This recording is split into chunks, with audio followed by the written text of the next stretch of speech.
Nunca imaginé que mi curiosidad me arrastraría tan lejos.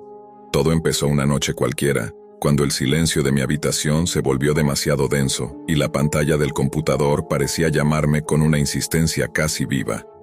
Había leído sobre los rincones ocultos de Internet, sobre esa zona sin reglas donde se decía que podías encontrar cualquier cosa. Información prohibida, foros secretos, experimentos, confesiones, grabaciones, y sí, la famosa Deep Web. No entré buscando algo específico, lo admito. Fue más bien la mezcla de aburrimiento, insomnio y esa curiosidad tonta que te hace sentir invencible cuando en realidad estás a punto de hacer algo de lo que no podrás volver. La primera vez que logré conectarme usando Tor, sentí una especie de adrenalina difícil de explicar.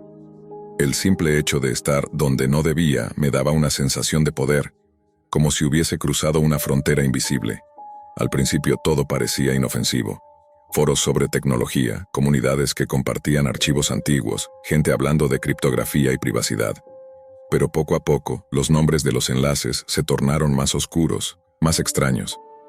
Uno en especial llamó mi atención, The Grey Room Archive. No sé por qué entré.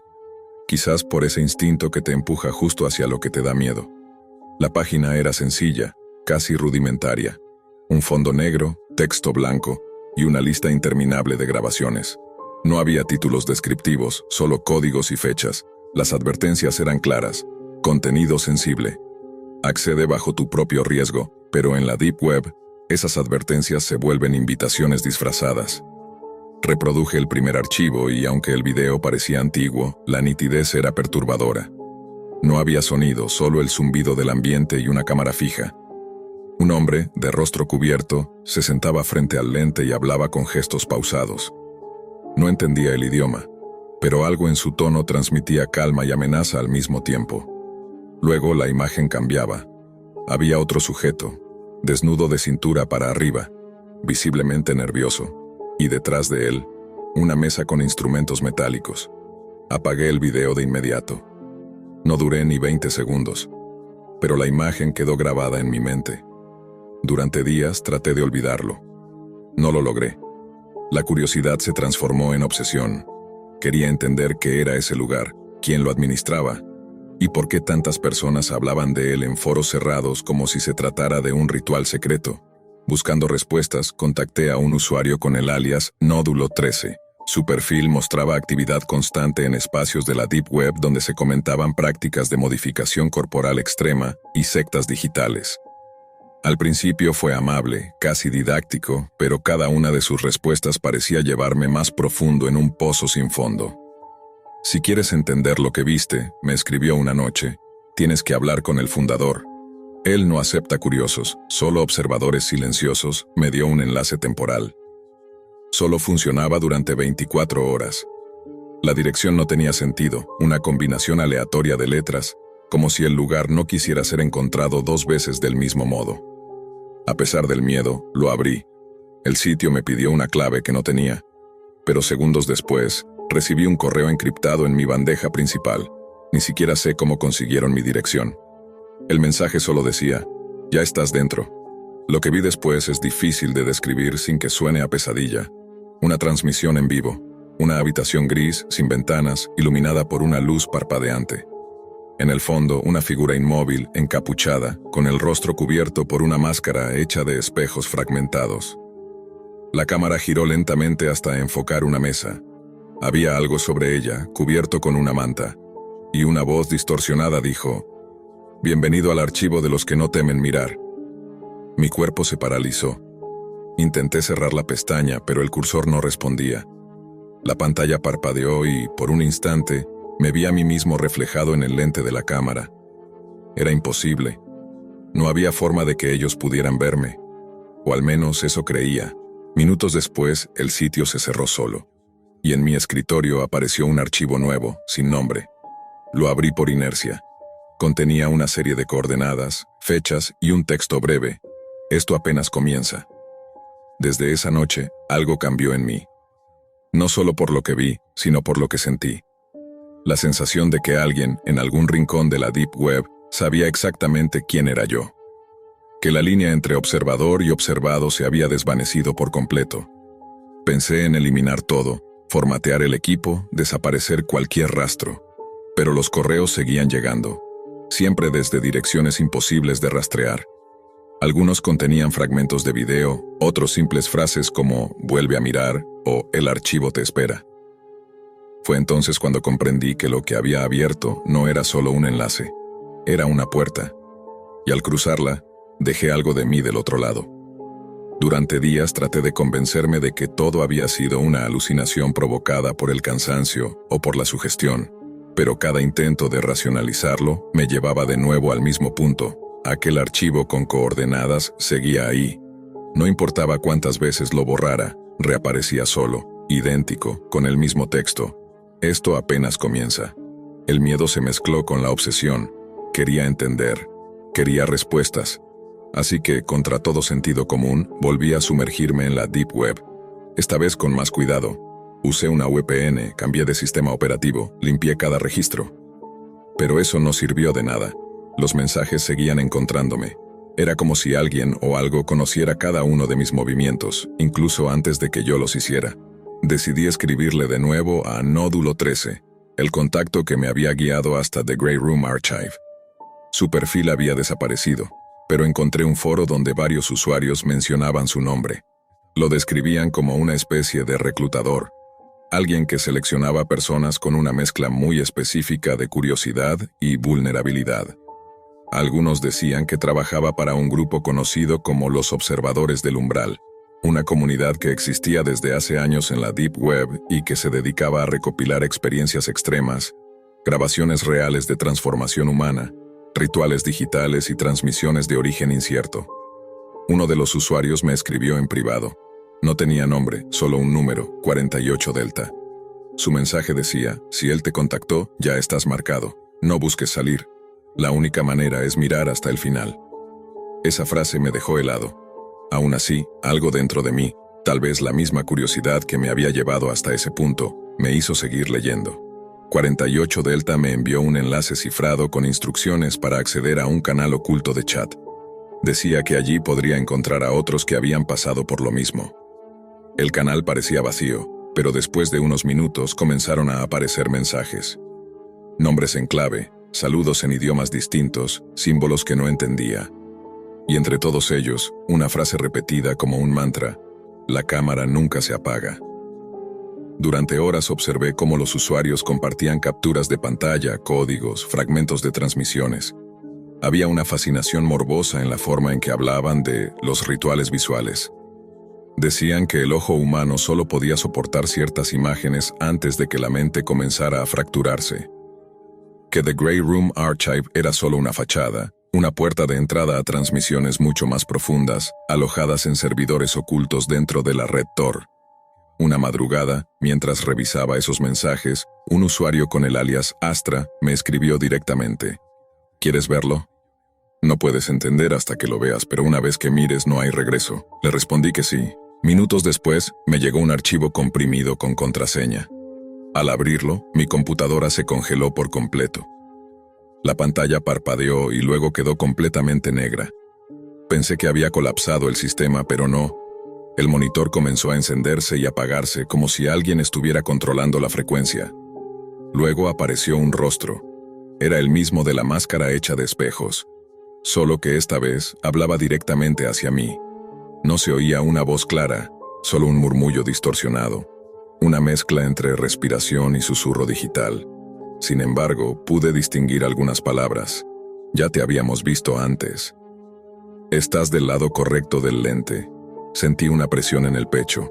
No era miedo, era otra cosa. Algo más profundo, más primitivo. Cerré la tapa del portátil y me quedé quieto, escuchando cómo el ventilador del equipo seguía girando solo. Desde entonces, cada vez que enciendo el computador, esa imagen aparece por unos segundos antes de cargar el sistema operativo. No importa qué dispositivo use, siempre pasa. Días después, encontré algo peor. Revisando mi correo, vi una carpeta nueva llamada Transmit. Dentro había un solo archivo de video. Lo abrí. Era una grabación en mi propia habitación. Desde un ángulo alto, como si alguien hubiese instalado una cámara sin que yo lo notara. Me vi durmiendo, moviéndome inquieto, despertando de golpe en medio de la madrugada. El video terminaba con un acercamiento hacia mi rostro y un texto sobre la imagen. La cámara nunca se apaga. Dejé de dormir por completo.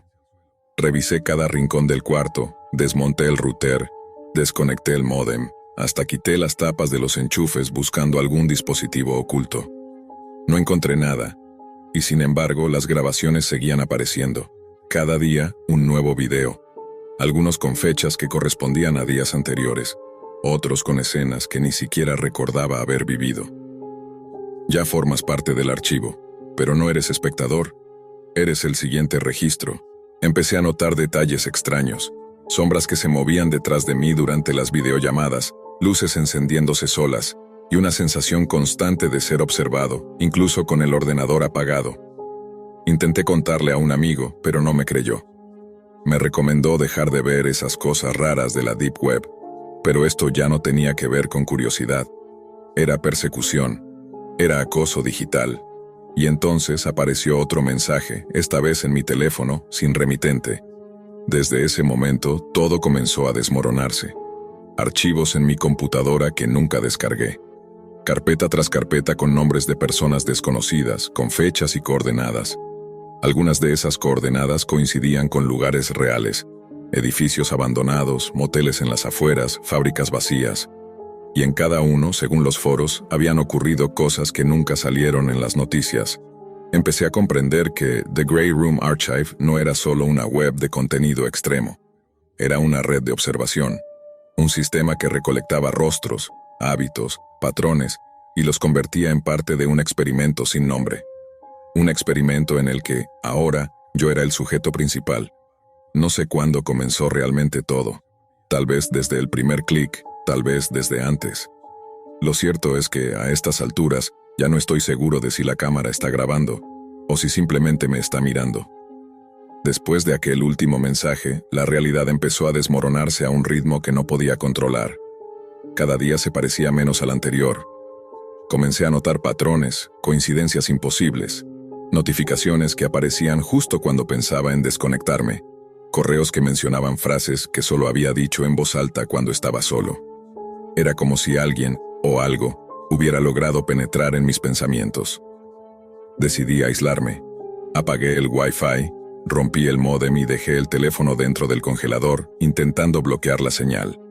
Pero aún así, las transmisiones seguían llegando. No por internet, sino por el ruido. Sí, el ruido. Por las noches, mientras todo quedaba en silencio, el aire se llenaba con un zumbido imperceptible al principio, pero que se hacía cada vez más agudo. Si me concentraba lo suficiente, podía distinguir fragmentos de voces distorsionadas, repitiendo las mismas palabras una y otra vez. El archivo crece, la cámara observa, la cámara no olvida. Empecé a investigar en silencio, casi de manera instintiva. Usando un viejo portátil sin conexión, recopilé lo que había encontrado sobre The Grey Room Archive y sobre aquel grupo del que algunos hablaban en los foros. Los observadores del umbral. Cuanto más leía, más claro quedaba que lo que yo había vivido no era un caso aislado. Había docenas, quizás cientos, de relatos similares, todos compartiendo los mismos elementos. Videos que aparecían sin permiso, mensajes anónimos, coordenadas, y esa sensación insoportable de estar siendo grabados incluso sin cámaras visibles. Un hilo en particular llamó mi atención. Lo había publicado un usuario que firmaba como Spectre. Su primer mensaje era una advertencia. Ellos no usan cámaras. Usan reflejos. Al principio no entendí.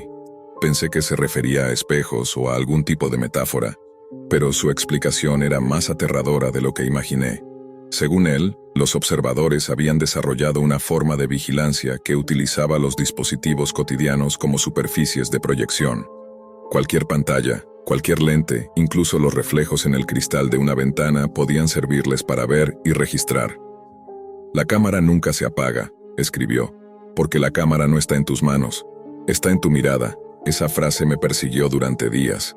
Comencé a cubrir todos los espejos de mi casa, a apagar los monitores, incluso a dormir con una manta sobre la cabeza. Pero los reflejos seguían allí, escondidos en los lugares más improbables. En una taza de café, en el metal de una cuchara, en la pupila de mi propio ojo. Fue entonces cuando volví a recibir un mensaje. Esta vez no desde la Deep Web, sino impreso, en papel. Lo encontré debajo de la puerta una mañana. En él solo una frase escrita con una caligrafía limpia y casi elegante. No se trata de verte, se trata de que te reconozcas. Junto al papel había una fotografía. En la imagen aparecía yo, sentado frente a mi escritorio, observando la pantalla con una expresión que no recordaba haber tenido nunca. Pero lo peor no era eso. Detrás de mí, borrosa pero inconfundible, estaba la figura con la máscara de espejos. El miedo se volvió físico. Comencé a sentir que algo respiraba en los rincones, que las sombras se movían de forma antinatural. Pero no podía huir. Cada intento de escapar se convertía en un regreso. Las coordenadas que aparecían en mis archivos conducían a lugares que conocía. La esquina de mi calle, un edificio frente a mi ventana, incluso el parque donde solía caminar por las tardes. Era como si el mapa se estuviera cerrando sobre mí, como si el archivo se alimentara de mi propia rutina. Empecé a grabarme a mí mismo, con la esperanza de encontrar alguna evidencia tangible. Durante horas dejaba la cámara encendida, enfocando cada rincón del apartamento. Al revisar las grabaciones, descubrí algo perturbador. A veces, por un solo cuadro, mi rostro aparecía duplicado. Un segundo yo que no se movía al mismo ritmo, que parecía observarme desde el otro lado del lente. Cuanto más lo analizaba, más convencido estaba de que ese reflejo no era un error de cámara. Era otra entidad, sincronizada conmigo, pero no completamente humana. Buscando respuestas, entré de nuevo a los foros ocultos. Allí encontré un mensaje nuevo, con el sello de The Grey Room Archive. Decía, fase 3 completada. El sujeto ha cruzado el umbral. Preparar la transmisión final. No había duda, hablaban de mí. Pasé los días siguientes sin dormir, vigilando cada sonido. Pero la madrugada del tercer día ocurrió algo distinto. Mi computadora, que había permanecido apagada y desconectada de la corriente, se encendió sola. La pantalla mostró una transmisión en directo. Era mi habitación. Yo mismo, sentado frente al monitor, observando la imagen exacta que veía en ese momento. Solo que en la transmisión, el yo del video sonreía. La cámara se acercó lentamente hasta mostrar sus ojos. Eran los míos, pero reflejaban algo que no era humano. Detrás de ellos, pude ver siluetas moviéndose, como si alguien o algo habitara dentro de mi reflejo. La voz distorsionada volvió, más clara que nunca. Dejaste de mirar. Ahora nosotros miramos por ti, y entonces entendí que la cámara nunca se apaga porque no está afuera. Está adentro. Desde ese momento no hay día en que no escuche el zumbido en las paredes o vea parpadear la luz de los dispositivos apagados. A veces creo que los reflejos me observan incluso cuando cierro los ojos. La Deep Web no era el destino, solo el pasillo. Detrás de ella hay algo más grande, algo que no solo quiere ser visto, sino recordado. Nunca supe en qué momento crucé el punto de no retorno. Aquella madrugada el aire se sentía pesado, casi sólido, y el resplandor azul del monitor parecía absorber la poca cordura que me quedaba. El video seguía en pausa, detenido justo en el instante antes del grito. La Deep Web estaba en silencio, pero era un silencio engañoso, porque sentía que algo me observaba detrás de la pantalla. Intenté cerrar el navegador. El cursor se movía con lentitud, como si algo lo resistiera. De pronto la ventana se minimizó sola y apareció un mensaje en el chat cifrado. ¿Por qué paras? Aún no termina. No recordaba haber dejado ningún chat abierto. Intenté desconectarme del Wi-Fi, pero la señal volvió por sí sola. El cursor comenzó a escribir sin mi intervención, letra por letra. Nos gusta cómo gritas cuando tienes miedo. Mi corazón se aceleró. Apagué el ordenador bruscamente y arranqué el cable de corriente, pero la pantalla siguió encendida por unos segundos más, mostrando una transmisión en directo. En ella, alguien me estaba grabando desde fuera de mi ventana. Reconocí la silueta. Era idéntica a la del sujeto que aparecía en el primer video, el que había subido a aquel foro oculto con la etiqueta Human Experiment Live. Salí corriendo hacia la calle. No había nadie. Ni un sonido, ni un coche. Pero el aire estaba cargado de esa sensación de vigilancia invisible. Revisé mi teléfono y encontré un nuevo mensaje en una app que jamás había instalado. La cámara que nunca se apaga, ya estás dentro. El nombre del remitente era el mismo usuario que me había enviado el primer enlace de la Deep Web. Lo borré, o eso creí, pero cada vez que encendía el teléfono, el mensaje aparecía de nuevo, incluso con el móvil apagado. Empecé a cubrir las cámaras con cinta, a tapar los espejos, a desconectar los cables. Sin embargo, las pantallas parpadeaban por las noches, mostrando fragmentos de mi habitación grabados desde ángulos imposibles. Un día decidí enfrentarme al origen. Volví a conectarme usando una red anónima, convencido de que debía eliminar todo rastro de mi perfil. Pero el servidor me redirigió automáticamente a una sala oculta. The Loop 33. Allí solo había una transmisión en vivo, la mía. Me vi sentado frente al ordenador, exactamente en el momento presente, con un retraso de apenas unos segundos. La imagen se duplicaba infinitamente, como si cada movimiento mío generara un eco dentro de esa red subterránea. Escuché pasos detrás de mí, suaves, calculados. Giré lentamente, pero no había nadie. Y entonces la transmisión cambió. Mostraba mi puerta abriéndose desde el interior, como si una cámara invisible estuviera allí capturando todo. El sonido de una respiración ajena se coló por los auriculares. «Ya no eres espectador», susurró una voz distorsionada. «Ahora formas parte del contenido». Sentí un golpe seco detrás de la cabeza. Todo se volvió negro. Desperté horas después, o quizás días, no lo sé. Estaba en mi habitación, pero el ordenador seguía grabando. En la pantalla, el contador de la transmisión marcaba un número imposible. 13.328 espectadores conectados. No entendía cómo, pero mi rostro aparecía en foros, en páginas oscuras de la Deep Web, con títulos en idiomas que no podía leer. Intenté denunciarlo, pero cada intento de contacto con las autoridades terminaba igual. Correos devueltos, llamadas interceptadas, mensajes borrados de inmediato. Era como si alguien hubiera borrado mi identidad antes de que yo mismo lo notara. Ahora vivo rodeado de silencio, aunque escucho ruidos cuando las luces se apagan. Golpes leves en la pared, un zumbido constante proveniente del monitor apagado, y ese parpadeo intermitente de la luz verde de la cámara, la que juro haber desconectado. A veces pienso que la Deep Web no es solo un lugar digital, sino una puerta que, una vez abierta, jamás vuelve a cerrarse. Lo que hay al otro lado no busca dinero ni fama, busca atención, miedo, energía humana. Y cada clic, cada segundo mirando, les da más poder. He intentado advertir a otros, pero no sirve de nada. El video sigue subiendo reproducciones y cada día, alguien nuevo entra a The Loop 33. Lo sé porque los nombres aparecen debajo de mi transmisión, uno por uno, mientras sigo hablando aquí, atrapado en una señal que nunca termina. La cámara sigue encendida. Y si estás escuchando esto, probablemente tú también ya formas parte de la transmisión. En diciembre de 2010, un joven chino llamado Wei Shang, de 31 años, llegó a Montreal, Canadá, decidido a comenzar una nueva vida. Su objetivo era estudiar ingeniería informática, y en su primera conversación con un funcionario de inmigración expresó su entusiasmo por explorar nuevas oportunidades, perfeccionar su idioma y disfrutar del aire libre de su nueva ciudad. 18 meses más tarde, Wei estaba registrado como estudiante internacional en la Facultad de Ingeniería Informática de la Universidad de Montreal, mientras trabajaba a tiempo parcial en una tienda de conveniencia para mantenerse económicamente. En su país natal, Wei había estado casado, pero tras emigrar a Canadá, descubrió una libertad que antes le estaba prohibida: la posibilidad de explorar su sexualidad.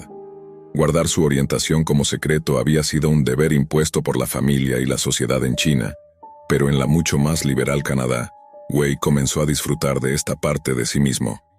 Eventualmente conoció a un novio y por un tiempo se sintió genuinamente feliz. Sin embargo, la presión familiar desde el otro lado del mundo no tardó en reaparecer. Sus padres insistieron, a través de llamadas y mensajes, en que debía establecerse con una mujer y formar una familia. Con la convicción de que su relación actual no tenía futuro, Wei terminó con su pareja, aunque su deseo de compañía y aventura persistía. Para satisfacer esos impulsos, Wei descargó aplicaciones de citas de encuentros casuales, buscando conexiones con personas afines. Fue allí donde conoció a Julian Marchand, un hombre canadiense de 33 años, alto, de cabello rubio y ojos penetrantes. En la vida real se llamaba Eric Lambert, pero en las aplicaciones de citas se hacía llamar Julian Magnus. Nacido en Ontario en 1982, Julian había sido el mayor de 3 hermanos. Su infancia estuvo marcada por una madre obsesionada con la limpieza y el control, al punto de que los animales domésticos de la familia pagaron un precio trágico por cualquier desorden. A los 12 años, tras el divorcio de sus padres y la enfermedad mental de su padre, Julian tuvo que mudarse a vivir con su abuela en un pequeño pueblo de Ontario. Durante su adolescencia, Julian comenzó a desarrollar problemas de conducta y finalmente fue diagnosticado con esquizofrenia.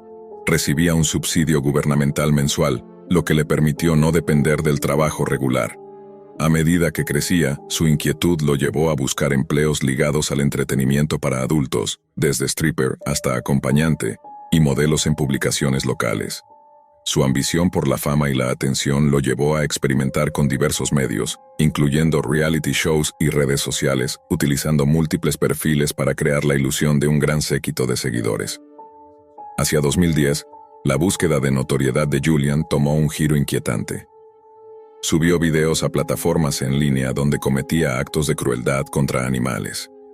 Estos videos fueron retirados rápidamente, pero sirvieron para revelar un patrón perturbador. La combinación de su deseo de fama y su fascinación por la violencia mostraba una mente obsesionada con romper límites y captar la atención de un público morboso. Fue en este contexto que la Deep Web comenzó a jugar un papel crucial. Julian, conocedor de la existencia de sitios donde se compartían contenidos extremos fuera del alcance de la censura convencional, utilizó estas plataformas para difundir sus acciones más extremas, buscando un público que no solo observara, sino que también admirara su audacia macabra. Wei, por su parte, permanecía ajeno a la historia oculta de Julian. Su relación con él parecía casual y normal, pero gradualmente se volvió más intensa. Durante la primavera de 2012, comenzaron a salir con regularidad.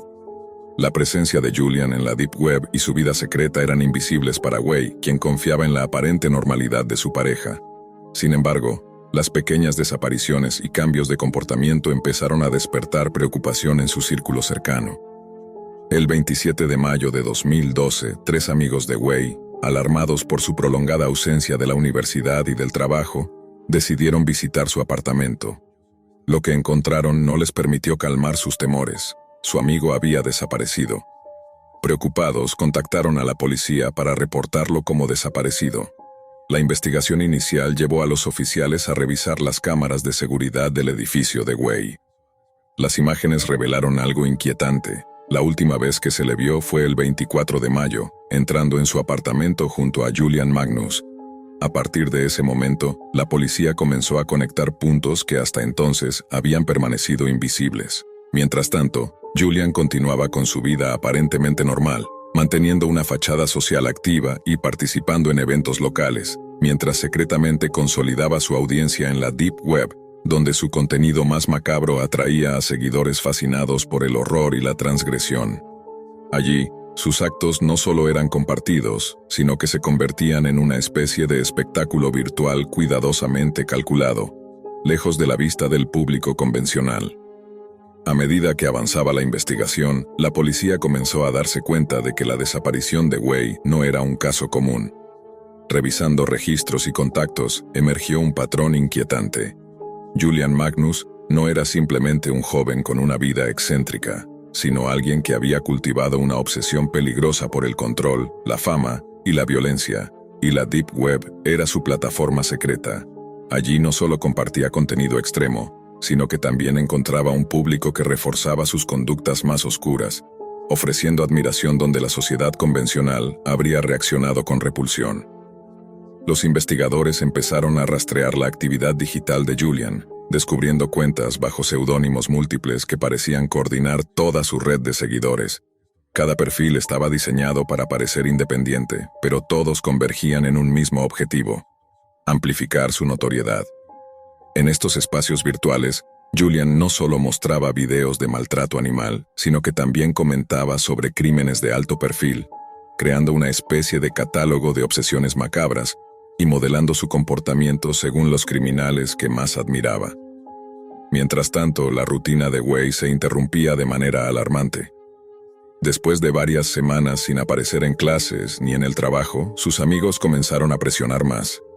El 27 de mayo, su apartamento fue revisado por los 3 amigos más cercanos, quienes sintieron inmediatamente que algo terrible había ocurrido.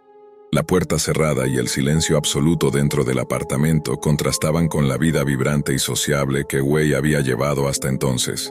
La policía fue notificada y un equipo forense comenzó a inspeccionar la escena, descubriendo los primeros indicios de un crimen cuidadosamente planeado. A través de las cámaras de seguridad del edificio, se confirmó que Wei había ingresado al apartamento acompañado de Julian Magnus el 24 de mayo. Este hallazgo puso a Julian directamente en el centro de la investigación. Sin embargo, la verdadera dimensión del peligro permanecía oculta. Mientras las autoridades se movían con cautela, Julian parecía completamente ajeno a que alguien lo estuviera siguiendo. Continuaba con su vida social, asistiendo a eventos y manteniendo interacciones normales en público, mientras simultáneamente tejía su red en la Deep Web, donde su contenido morboso circulaba entre un público secreto y entusiasta. Fue precisamente esta combinación de audacia y anonimato lo que permitió a Julian operar durante meses sin ser detectado.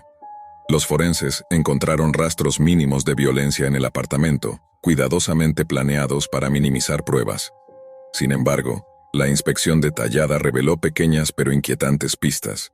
Manchas de sangre cuidadosamente ocultas, restos de objetos manipulados con precisión y signos de planificación meticulosa, como si cada movimiento estuviera calculado para generar miedo y fascinación al mismo tiempo. Entre las pruebas digitales, la policía encontró comunicaciones encriptadas que vinculaban a Julian con sitios de la Deep Web especializados en violencia explícita.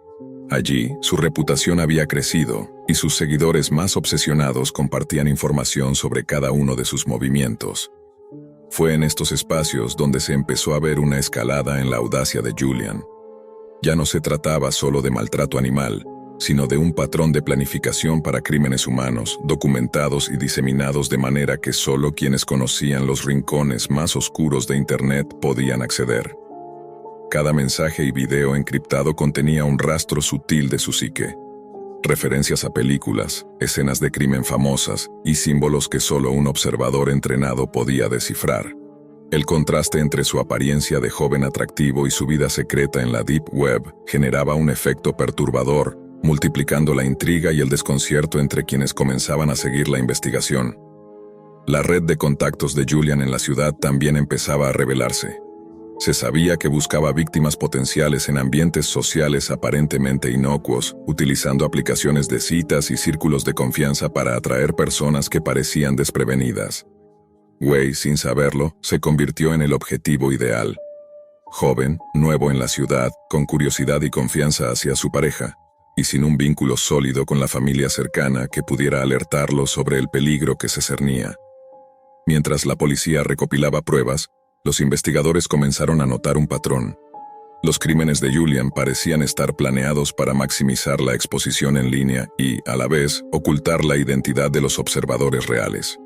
La Deep Web no era solo un espacio de distribución, sino un laboratorio psicológico donde Julian experimentaba con miedo, morbo y fascinación pública, probando los límites de lo que podía hacer sin ser atrapado. La intriga aumentó cuando un correo electrónico anónimo llegó al detective a cargo del caso, advirtiendo que lo que estaba a punto de descubrir sería extremadamente difícil de digerir. Contenía un enlace a un video alojado en un sitio web extremo fuera de la jurisdicción convencional, mostrando actos de violencia escalando de lo animal a lo humano. Aunque aún no se había confirmado la identidad de la víctima, los investigadores sintieron que estaban en la antesala de algo mucho más oscuro de lo que jamás habían imaginado. En este punto, la investigación comenzó a combinar elementos de vigilancia digital, análisis forense y estudio del comportamiento humano, explorando la relación entre la obsesión de Julian por la fama, su actividad en la Deep Web y la manipulación de su entorno social. Cada pieza del rompecabezas aumentaba la sensación de inquietud. Había alguien capaz de mantener una vida pública normal mientras al mismo tiempo orquestaba crímenes con precisión fría y calculada, dejando un rastro solo para aquellos que sabían dónde mirar. A medida que junio de 2012 avanzaba, la investigación sobre la desaparición de Wei Chang comenzó a adquirir una dimensión escalofriante. La policía, trabajando con pistas digitales y registros de cámaras de seguridad, Empezó a entrelazar los comportamientos de Julian Magnus con las desapariciones y la evidencia acumulada. Cada nuevo hallazgo hacía más evidente que Julian había usado la Deep Web no solo como un medio para exhibir sus crímenes, sino como un espacio de entrenamiento psicológico, donde medía la reacción de quienes lo observaban y alimentaba su obsesión por la notoriedad y el control absoluto. Los investigadores descubrieron que Julian, meticuloso y calculador, había preparado su vida para mantener la ilusión de normalidad mientras ejecutaba actos que desafiaban cualquier límite ético o legal. Desde aplicaciones de citas hasta círculos sociales locales, todo estaba cuidadosamente diseñado para atraer víctimas potenciales y evitar la detección. Wei había sido un blanco accidentalmente perfecto. Un joven confiado, recientemente llegado a la ciudad, con un círculo social limitado y una curiosidad natural por explorar nuevas relaciones. Mientras tanto, en la Deep Web, Julian continuaba incrementando su presencia. Subía contenido que oscilaba entre lo perturbador y lo explícitamente criminal, siempre con la intención de probar la reacción del público y preparar el terreno para sus crímenes más extremos. Sus seguidores, incapaces de distinguir la línea entre entretenimiento y realidad, se convirtieron en espectadores involuntarios de un experimento psicológico sin precedentes.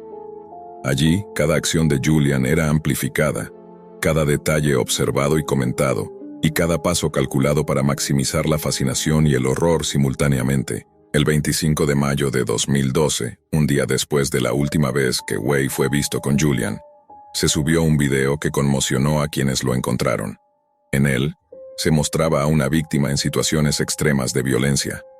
Aunque los investigadores aún no habían confirmado la identidad de la persona, los detalles del video coincidían con la descripción de Wei. La escena digital, alojada en un sitio extremo fuera del control convencional, mostró la magnitud de la planificación. Cada ángulo, cada movimiento, incluso la disposición del entorno, indicaba que el acto había sido ejecutado con frialdad y premeditación. Poco después, la policía comenzó a recibir información anónima que apuntaba directamente a Julian. Esta información, recopilada y compartida por usuarios de la Deep Web, fue clave para identificarlo como el principal sospechoso. La combinación de evidencia digital, testimonios y patrones de conducta formó un cuadro cada vez más aterrador.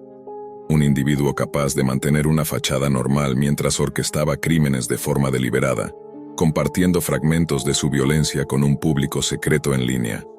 Entre las pruebas encontradas en el apartamento de Julian, la policía identificó manchas de sangre en muebles, electrodomésticos y el baño. Cada señal parecía indicar que los crímenes no solo eran deliberados, sino que se realizaban con un grado de ritualismo perturbador. En el espejo del baño, una inscripción inquietante reflejaba la psicología de su autor. Mensajes crípticos que hablaban de la percepción y el miedo, diseñados para desafiar a quienes pudieran encontrar evidencia física de sus actos. Mientras las fuerzas del orden consolidaban la evidencia, Julian continuaba moviéndose con aparente despreocupación por la ciudad, manteniendo su vida social y utilizando la Deep Web como un espacio seguro desde donde proyectar su imagen de control absoluto. La paradoja era inquietante. Un hombre que podía ser observado de cerca por la policía y al mismo tiempo se exhibía ante un público secreto y fanático totalmente consciente de la fascinación que generaba. El caso comenzó a atraer atención internacional cuando se descubrió que los crímenes habían dejado rastros tangibles fuera del espacio digital, paquetes enviados a diferentes ubicaciones conteniendo pruebas macabras y mensajes que demostraban un conocimiento casi ritualizado del impacto psicológico en quienes los recibían. Cada paquete era una extensión de la narrativa de Julian, un mensaje de poder, control y provocación que combinaba la realidad física con el espectáculo en línea. Los investigadores comprendieron que el siguiente paso era localizarlo antes de que pudiera escapar nuevamente o aumentar la escala de sus crímenes. Las pistas lo ubicaban primero en Montreal, pero pronto indicios de comunicación y movimientos lo llevaron más allá de Canadá, a través de Europa, demostrando que su planificación no tenía límites geográficos. Julian se movía con la precisión de alguien que había anticipado cada posible escenario, como si la persecución policial fuera un juego más dentro de su elaborado teatro de horror. La Deep Web continuaba siendo un hilo invisible que conectaba cada uno de sus movimientos. Publicaciones, seguidores, rumores, pistas falsas y verdaderas. Allí, Julian no solo construía su mito, sino que también observaba y aprendía de la reacción de quienes se acercaban demasiado a descubrirlo. Cada acción estaba calculada para generar miedo, admiración y un sentido de inevitabilidad, que sin importar cuán cerca estuviera la policía, siempre parecía un paso adelante. Mientras tanto, el mundo exterior permanecía parcialmente ciego a su existencia real. En los círculos sociales convencionales, Julian era simplemente un joven encantador y carismático, interesado en relaciones, fiestas y su búsqueda de notoriedad. Pero detrás de esa fachada, la Deep Web servía como su escenario secreto, su laboratorio psicológico y su archivo de crímenes cuidadosamente documentados, donde cada detalle era observado, analizado y reforzaba la narrativa de control absoluto y poder sobre la vida y la muerte. A finales de mayo de 2012, la investigación sobre la desaparición de Wei Chang alcanzó un nivel crítico. La policía de Montreal había determinado que Julian Magnus era el principal sospechoso, y la evidencia apuntaba a que había llevado a cabo actos de violencia extrema dentro de su apartamento, cuidadosamente documentados y luego compartidos en la Deep Web, donde un público secreto seguía cada uno de sus movimientos. El 29 de mayo, un paquete inquietante llegó a la sede de un importante partido político canadiense. Lo que comenzó como un objeto aparentemente normal pronto reveló un contenido macabro. Rastros de sangre que habían comenzado a filtrarse a través del cartón, acompañados de una nota críptica anunciando que el perpetrador había distribuido partes de un cuerpo por la ciudad y que planeaba continuar con sus crímenes. Un segundo paquete fue interceptado en Vancouver, dirigido a otra sede política, y contenía restos humanos adicionales. En Montreal, un conserje notó una maleta abandonada cerca de un contenedor de basura que emanaba un olor nauseabundo. La policía fue alertada de inmediato. Al abrirla, descubrieron restos humanos desmembrados junto con los documentos de identidad de Wei y las armas utilizadas en el crimen. La escena confirmó lo que los investigadores temían. Wei había sido víctima de Julian Magnus, y todo había sido planificado con frialdad y precisión. La evidencia digital y física permitió a la policía reconstruir la secuencia de eventos. Julian había utilizado la Deep Web para estudiar reacciones, perfeccionar su método y crear un seguimiento anónimo que lo ayudara a anticipar cualquier movimiento de la ley. Cada acción estaba cuidadosamente calculada, desde la selección de víctimas hasta la distribución de restos y la manipulación del escenario digital para sembrar miedo y confusión. Con la alarma internacional, la policía canadiense emitió una orden de arresto nacional que rápidamente se convirtió en una cacería internacional.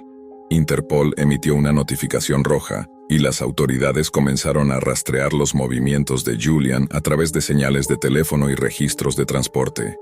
Pronto fue localizado en Francia, en un hotel de Bagnolet, y aunque parecía que había logrado evadir la captura inicial, la cooperación internacional permitió interceptarlo en Berlín, en un cibercafé, donde fue detenido sin resistencia. El traslado de Julian a Canadá se hizo en un avión militar, debido a los riesgos de seguridad que implicaba un vuelo comercial. A su llegada, fue puesto en confinamiento solitario. Mientras los medios se hacían eco del caso, las autoridades advirtieron sobre el riesgo de convertirlo en una figura mediática. Sin embargo, la cobertura fue inevitable, dada la magnitud de sus crímenes y la fascinación morbosa que generaba su historia. Durante el juicio se presentaron pruebas irrefutables, restos de armas utilizadas, registros digitales que documentaban la violencia, testimonios de expertos sobre su comportamiento y la influencia de la Deep Web en su psicología. La defensa alegó locura, argumentando que Julian había estado en un estado psicótico durante los crímenes, pero la fiscalía demostró que sus actos eran deliberados, meticulosamente planeados y ejecutados con plena conciencia. El veredicto final fue condenatorio.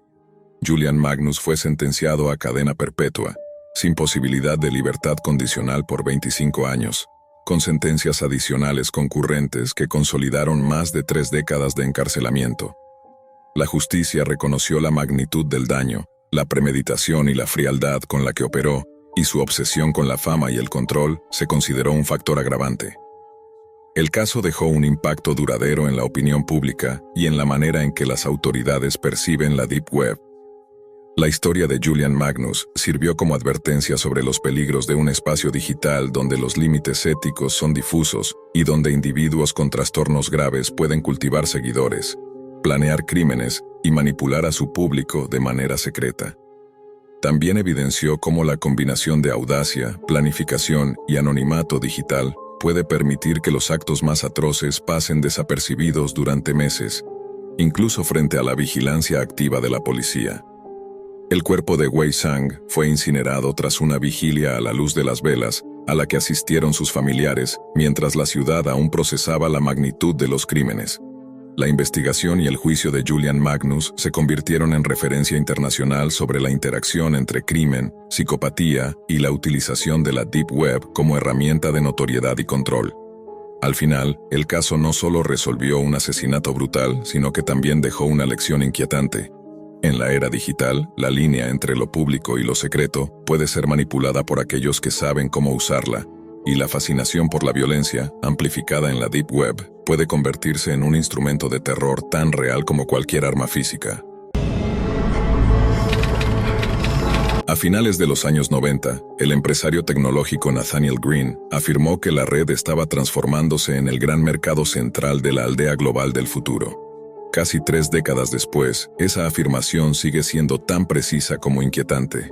La Internet mundial ha revolucionado la manera en que nos comunicamos, trabajamos y comerciamos, permitiéndonos acceder a oportunidades que generaciones anteriores jamás habrían imaginado.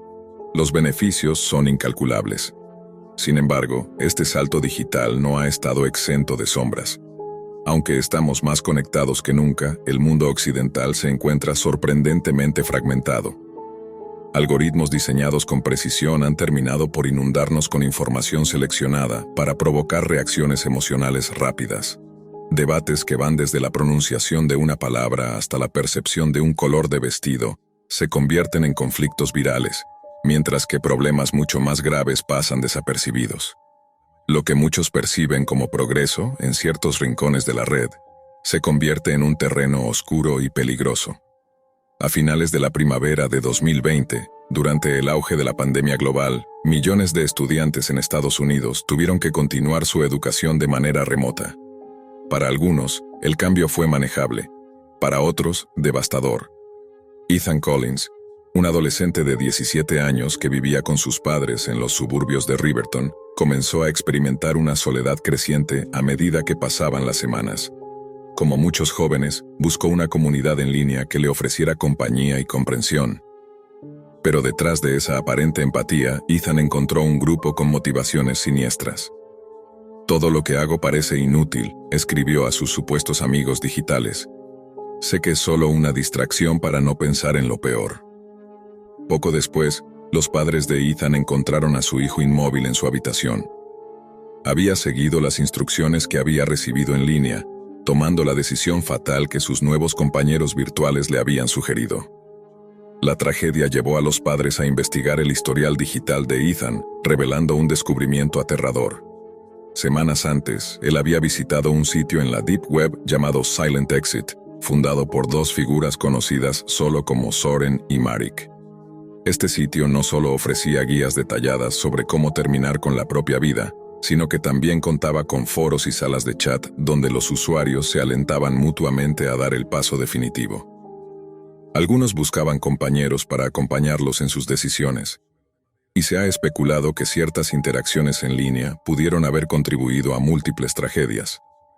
Los miembros menospreciaban la terapia y otros tratamientos médicos y animaban a mantener en secreto sus planes frente a familiares y profesionales.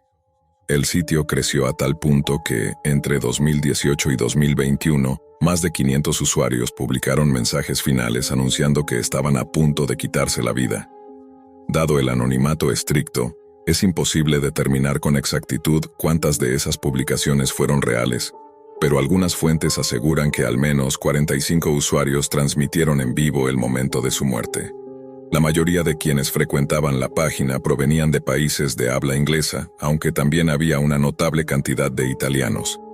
Entre los casos documentados se encuentra el de Luca Romano, un estudiante de 17 años que descubrió el sitio en otoño de 2019. Luca había luchado contra la depresión desde los 14 años, y tras años de terapia y medicación, parecía haber encontrado cierto equilibrio. Participaba en actividades escolares, tocaba batería y mantenía amistades en línea. pero un dolor físico crónico que comenzó ese año lo llevó a pasar más tiempo en su habitación, explorando los rincones más oscuros de la web. Fue durante esas noches solitarias que Luca encontró Silent Exit. Allí leyó sobre el nitrito de sodio, un compuesto químico usado comúnmente en alimentos y en procesos industriales, que se presentaba como un método efectivo y rápido para acabar con la vida. Los usuarios compartían guías paso a paso, enlaces de compra y consejos para que el acto fuera indoloro. La información, presentada con un lenguaje frío y meticuloso, estaba dirigida a adolescentes vulnerables que buscaban respuestas desesperadas. Luca se unió a las conversaciones y, tras semanas de intercambio con otros miembros, publicó una fotografía del producto que había adquirido y agradeció a la comunidad por su apoyo. Esa misma noche, su madre lo encontró sin vida. La combinación de anonimato, accesibilidad de información peligrosa y la aparente camaradería en línea había creado un entorno mortal. El sitio, lejos de ser cerrado, siguió operando con modificaciones menores. Los fundadores trasladaban servidores constantemente, eliminaban rastros de identidad y se aseguraban de que las publicaciones de despedida desaparecieran tras un periodo determinado, supuestamente para proteger la privacidad de los usuarios. En la práctica, esto impedía que las familias tuvieran algún tipo de cierre. El caso de Luca es solo un ejemplo dentro de un patrón perturbador. Investigaciones posteriores revelaron que personas de todo el mundo, especialmente adolescentes, encontraron en este espacio un refugio para sus pensamientos más oscuros, alentados por una comunidad que normalizaba la muerte como solución. Las autoridades enfrentaban enormes dificultades. La jurisdicción internacional, el anonimato de los usuarios y la naturaleza descentralizada de la Deep Web convertían cualquier intento de acción legal en un desafío casi imposible.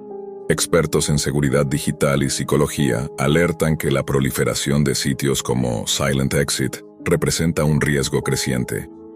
La facilidad con la que se puede acceder a información mortal y la presión de comunidades virtuales crean un escenario donde la vulnerabilidad se encuentra con la instrucción letal, y los jóvenes, como Luca, son las víctimas más frecuentes. A medida que las investigaciones avanzaban, las autoridades descubrieron que Silent Exit no era simplemente una página más dentro de la Deep Web. Se trataba de un proyecto meticulosamente estructurado, con servidores distribuidos en distintos continentes, manejado por un grupo de administradores que rara vez interactuaban con los usuarios. Todo parecía automatizado, publicaciones programadas, mensajes de bienvenida generados por inteligencia artificial y un sistema de cifrado diseñado para borrar conversaciones después de 30 días. Uno de los investigadores, el analista digital Marcus Hale, describió el sitio como una máquina de convencer, una red que no vendía productos, sino ideas peligrosas disfrazadas de consuelo. Lo más alarmante era la frialdad con la que se manipulaba la psicología de quienes buscaban ayuda. Hale y su equipo lograron infiltrarse en uno de los servidores espejo del portal, descubriendo un conjunto de archivos con conversaciones entre los administradores. En ellas, los fundadores Soren y Marik discutían sobre estadísticas, cuántos usuarios nuevos llegaban, cuántos mostraban señales de decisión y cuántos completaban el acto final. No hablaban de tragedias, sino de porcentajes. Era un sistema deshumanizado, donde cada vida se convertía en un número dentro de un registro anónimo. Pese a los esfuerzos internacionales, el sitio continuó reapareciendo bajo distintos nombres y dominios. La Deep Web lo devoraba y lo escupía con nuevas identidades, como si se resistiera a morir. La comunidad migró a plataformas cifradas y los administradores lanzaron versiones móviles y foros privados con invitación. Nadie sabía quién estaba detrás realmente, ni cuál era el propósito final de quienes mantenían el proyecto vivo. Un año después de la muerte de Luca Romano, la madre de otro joven, una mujer llamada Amelia Wright, se contactó con periodistas independientes para compartir su historia. En los mensajes recuperados del ordenador de su hijo, se encontraba un enlace hacia un nuevo dominio, sleepwellnetwork.onion. En la página de inicio aparecía un texto breve. Nosotros no persuadimos, solo escuchamos. Aquí, nadie te juzga. Era la misma estética, el mismo formato, los mismos usuarios con nombres de perfil casi idénticos a los anteriores. Algunos incluso hacían referencia directa a antiguos miembros de Silent Exit. La diferencia era una sola. Ahora el sitio funcionaba mediante invitación personal. Alguien tenía que recomendarte. Lo inquietante es que las invitaciones no se enviaban por correo electrónico ni redes sociales, sino a través de mensajes que aparecían misteriosamente en foros públicos, como si una inteligencia artificial rastreara palabras clave y ofreciera acceso solo a quienes mostraban vulnerabilidad emocional. La policía cibernética trató de seguir el rastro, pero cada intento terminaba en callejones digitales, proxies múltiples, cifrado dinámico y servidores alojados en regiones sin legislación sobre delitos informáticos. Mientras tanto, en la superficie, los padres de las víctimas comenzaron a organizarse. Crearon fundaciones para advertir sobre los peligros de la Deep Web, sobre cómo algunos espacios no solo muestran lo oscuro del ser humano, sino que lo alimentan. En charlas y conferencias repetían una frase que se volvió símbolo de su causa: la red que conecta al mundo también puede desconectarlo de la realidad. Lo que muchos no sabían es que, en silencio, los fundadores seguían activos. Uno de los analistas que investigó el caso reveló un último hallazgo antes de retirarse del proyecto. Cada vez que un dominio de Silent Exit o Sleepwell Network desaparecía, otro nacía desde una dirección distinta, siempre con el mismo código de base. En una de las copias encontraron un comentario escondido dentro del código fuente. No era una instrucción técnica, era una frase. Decía: los que buscan salida no son víctimas, son reclutas. Y la red nunca olvida. Desde entonces, nadie ha podido confirmar si Soren y Marik siguen operando, si el sitio aún existe o si ha mutado en algo más grande. Pero los expertos en ciberseguridad coinciden en que no se trata de un caso aislado. Lo que comenzó como un foro en la Deep Web terminó convirtiéndose en un fenómeno cultural oculto, alimentado por el algoritmo del dolor y la desesperanza. Cada día, miles de usuarios anónimos escriben en foros oscuros buscando respuestas. Algunos encuentran ayuda, otros solo silencio. Y en ese silencio la red observa, esperando una palabra clave, una confesión, una señal de debilidad para abrir nuevamente la puerta al mismo ciclo. Porque en los rincones más profundos de Internet nada desaparece realmente. Solo cambia de nombre, de rostro y de servidor. Y quienes lo conocieron dicen que todavía hay noches en que se puede leer un mensaje breve en la penumbra digital. Bienvenido de nuevo, sabíamos que regresarías. Siempre fui un joven inquieto, de esos que buscan formas rápidas de conseguir dinero para financiar sus pasatiempos y salidas con amigos. Mi nombre es Mateo Ríos, y desde temprana edad me dejaba llevar por la curiosidad y la emoción, sin pensar demasiado en las consecuencias. Esa mezcla de ingenuidad y ambición fue lo que me llevó, una noche, a explorar la Deep Web, esa porción de Internet de la que todos habían oído hablar, pero que pocos se atrevían a visitar. Había escuchado historias sobre mercados clandestinos, foros de conspiraciones y extraños intercambios que allí ocurrían. Para mí, era simplemente otra aventura, una forma de escapar del tedio de la rutina diaria. Mientras navegaba sin rumbo, un anuncio captó mi atención de inmediato. Estaba escrito con tipografía común, pero su mensaje era inquietante.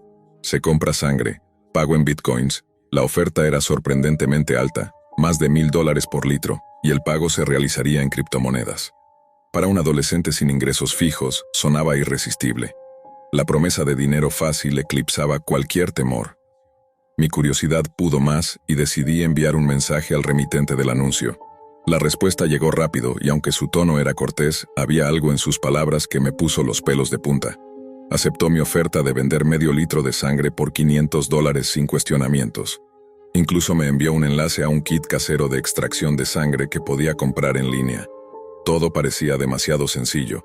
En esos momentos, no consideré lo extraño que resultaba este arreglo. Solo pensaba en el dinero al alcance de mi mano. Los días previos al intercambio fueron una mezcla de nerviosismo y excitación. Nunca antes había hecho algo así. La idea de extraerme sangre para entregarla a un desconocido en la Deep Web parecía sacada de una película de terror. Pero la tentación del dinero fácil me empujaba a seguir adelante. Para minimizar riesgos, decidí dejar el frasco con mi sangre en la puerta de mi vecino, con la esperanza de evitar cualquier conexión directa conmigo. La noche del intercambio, mi corazón latía con fuerza. Desde la ventana, observé cómo una camioneta negra se detenía frente a la casa de mi vecino. De ella descendió un hombre alto, de aproximadamente 1,90 metros, vestido con una gabardina negra y un sombrero que ocultaba gran parte de su rostro. La escena era surrealista. Se acercó al frasco, lo recogió y, para mi horror, lo destapó y bebió la sangre allí mismo, en plena calle. La visión fue nauseabunda y aterradora, apenas podía creer lo que estaba viendo. Poco después, recibí un mensaje en mi teléfono. El hombre agradecía el frasco y solicitaba 1,5 litros de sangre para la próxima semana, ofreciendo aún más dinero. Aunque algo dentro de mí me decía que esto estaba mal, la codicia fue más fuerte y acepté, prometiéndome que sería la última vez. Durante esa semana, la paranoia y la culpa me consumieron.